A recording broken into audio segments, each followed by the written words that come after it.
Hi, Art Kunkin. At the time, the Free Press was being sold by hundreds of homeless kids all over Sunset Strip. And I even set up a garage right near the strip where people could come in and leave their wallet or leave some keys, get a stack of papers to take out, sell them and come back and give us a few pennies and get their collateral back. And there were hundreds of kids doing that. So, I mean, and all the movie stars used to report that they were buying copies of the Free Press from kids on the Sellers. Alice doesn't live here anymore. Or I Love You, Alice B. Toklas, Right. where Peter Sellers played a reformed lawyer who becomes a hippie. Right. And he went out on the strip and sold papers Sure during did. the course of that movie. Why don't I show some copies of the Free Press? You want me to talk about the Free Press? I want to get the first issue.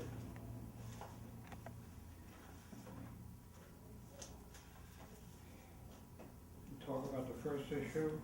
In 1963, I'd been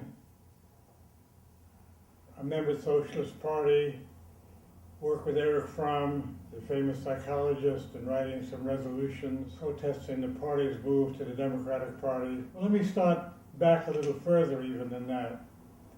I got my first acquaintance with politics and political writing when I was 13 and 14 years old, and I joined the left-wing Zionist group in New York City. We had a program, this was 1944, 45, 46, and we had a different program for Palestine than the Zionists have today. We had a program advocating binationalism, that Jews and Arabs should have an equal parity in a Congress, and we were the group, it was called Hashomer Hatzair, that was forming kibbutzim, collectives in Palestine.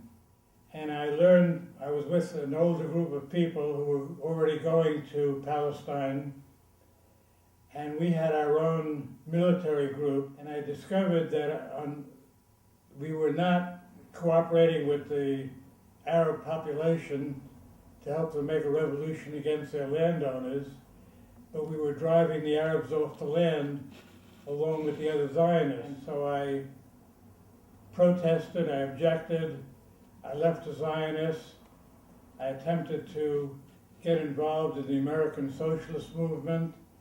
I found over the course of the years, although I was very active, that they were not realistic, they weren't listening to the people. And so in 1963, I decided I was going to pay attention to my own life and become a history professor. And I went to East LA College, and while I was there, a group of Mexican Americans asked me, with my background in publication, to help them start a publication. And I did. It was called the East Side Almanac, producing 5,000 copies of an 8-page paper once a month.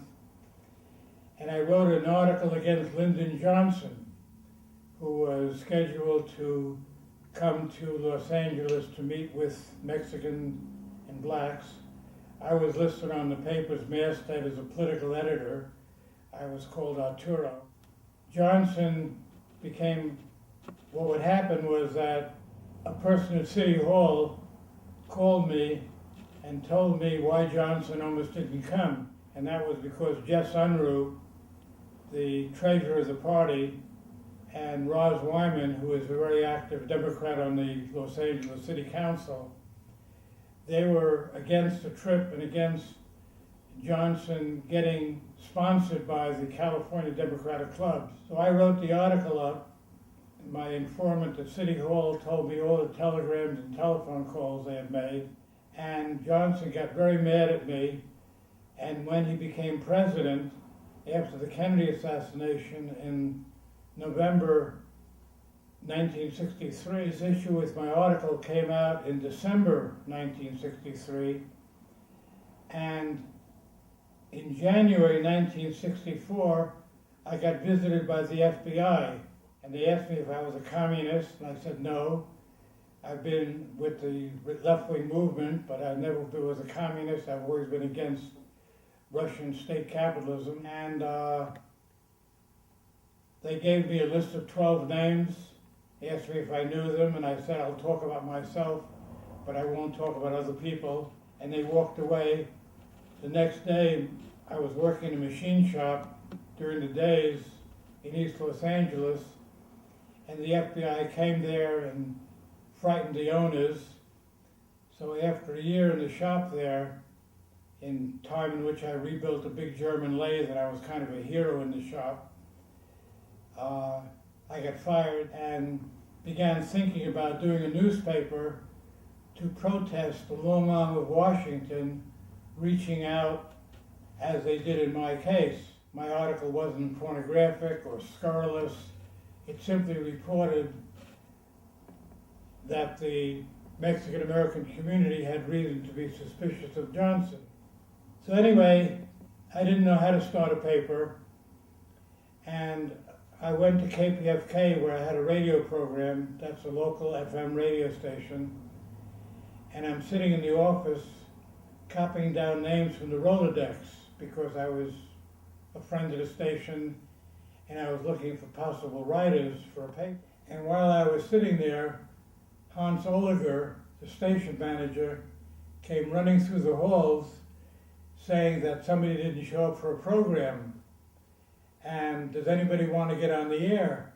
So I raised my hand, and in moments I'm sitting in a little broadcast booth with an engineer on the other side of a glass booth. And for an hour, I began talking about the kind of paper I'd like to publish, a reader-written paper where the readers themselves would suggest what kind of activity and program should be carried on in the community.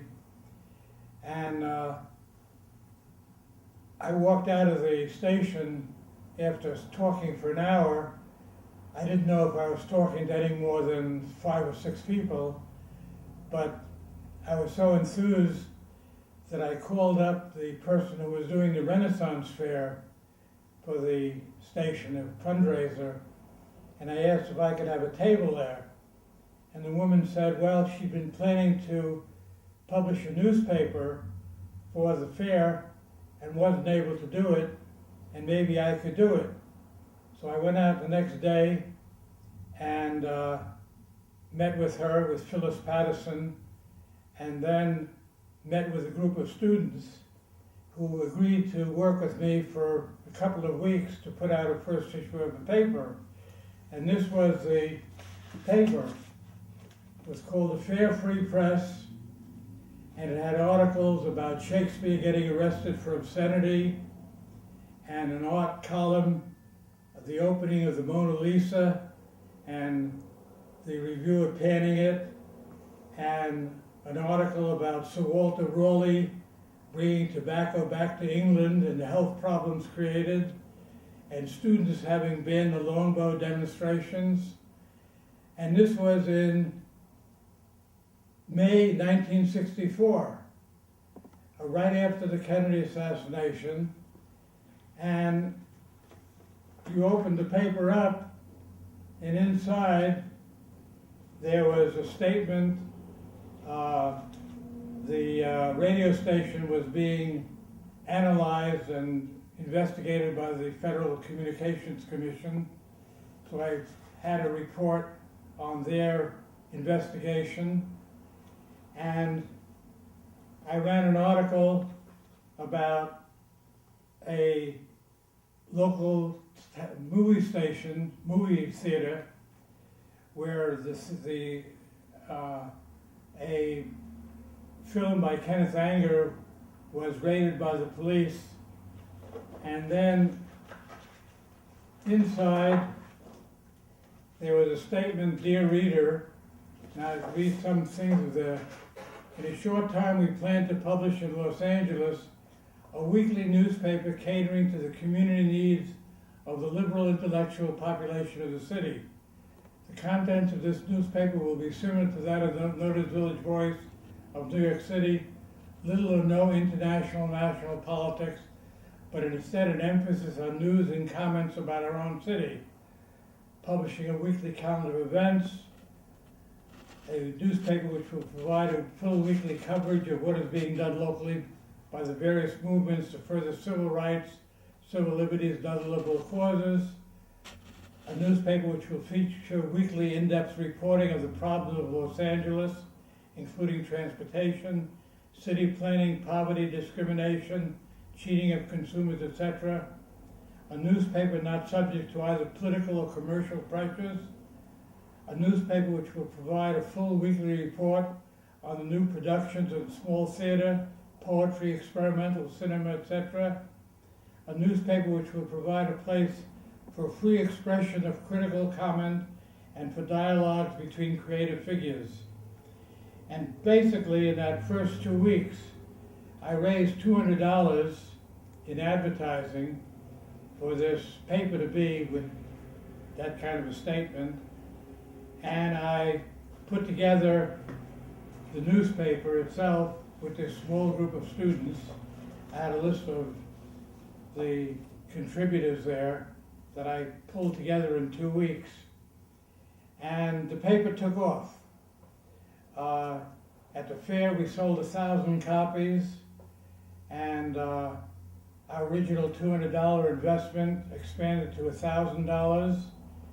And then I went and borrowed $600 from friends, and we began publishing the paper, which lasted for 10 years.